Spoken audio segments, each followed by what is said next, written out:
Hello everyone, Gob Scholar here. Special shout out to my mum for alerting me to this ship's recent rediscovery, as well as the genetic gift of being addicted to going down rabbit holes.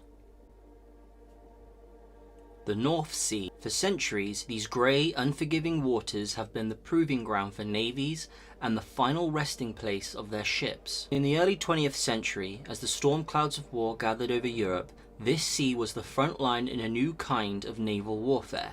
And in this cauldron of steel and steam sailed a new breed of warship, built for speed, power, and the protection of an empire. This is the story of one of those ships, His Majesty's ship Nottingham. In the years leading up to the First World War, the Royal Navy was focused on a singular threat, the growing power of the German Imperial Navy.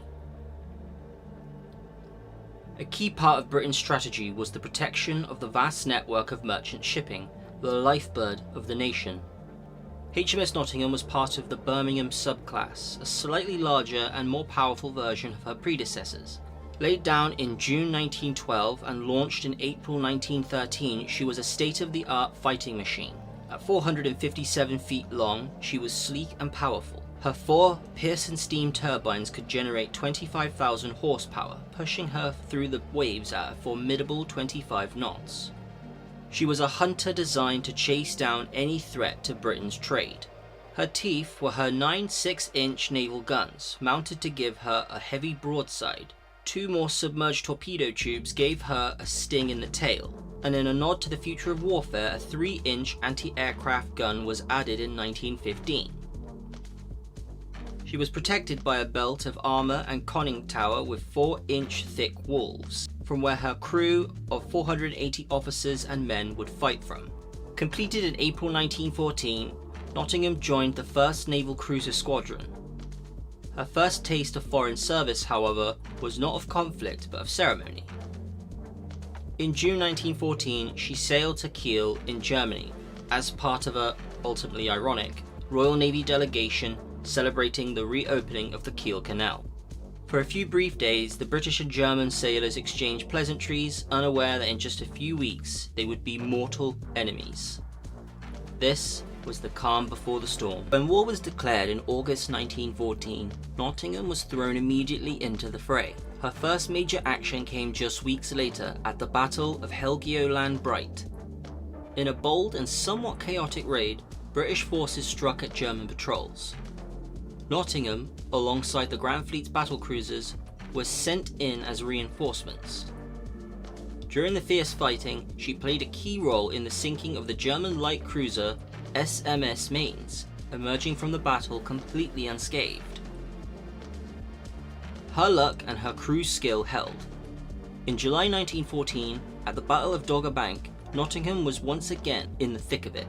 As Admiral Beatty's battlecruisers engaged their German counterparts, Nottingham and her squadron provided vital support, helping to sink the heavily armoured cruiser SMS Belcher.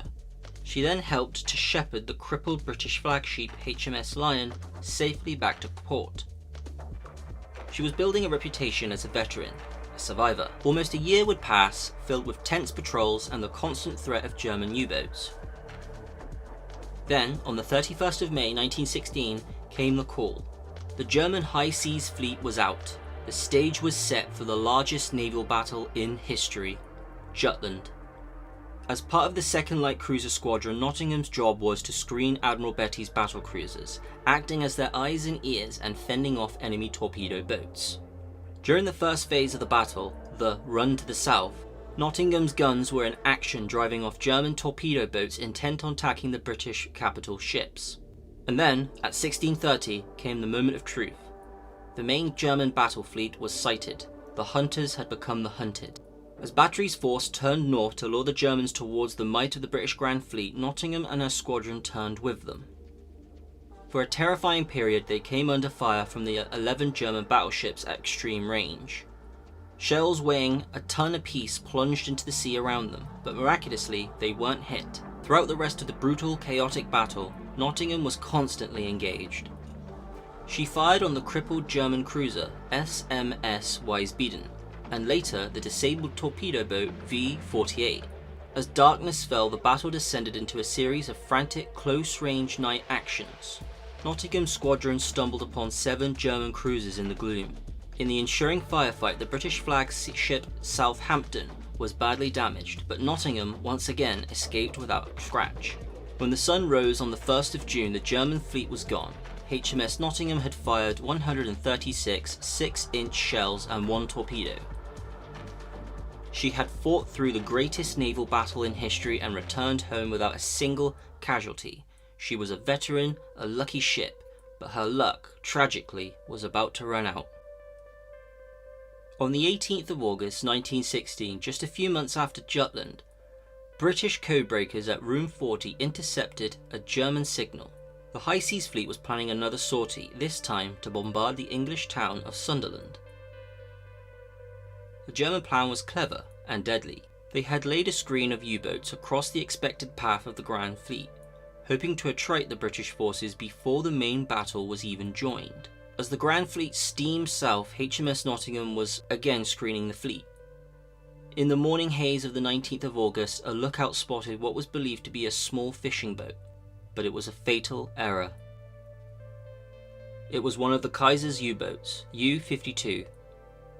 At around 6 AM, 2 torpedoes slammed into the cruiser's hull.